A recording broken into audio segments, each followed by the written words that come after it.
Дэлхий дээр 5 том далай байдгийг мэдхүү. Тэр далайгаар хамт аялъя. Номхон далай. Дэлхийн хамгийн том далай. Хамгийн олон аралтай.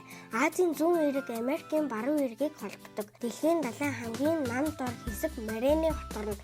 Номхон далайд байдаг бөгөөд гүн нь 10,923 метр юм. Атлантын далай. Дэлхийн 2 дахь том далай. Одоогоор хамгийн их судлагдсан бөгөөд Европ Америкийг холбодог юм. Энэтхэгийн далай.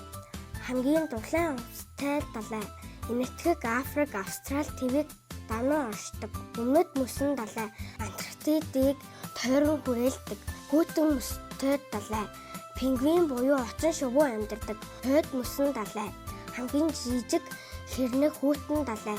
Цагаан багваа амьдардаг. Гүн төрөлтөн дэлхий дээрх далайн ердөө 3% судалжээ.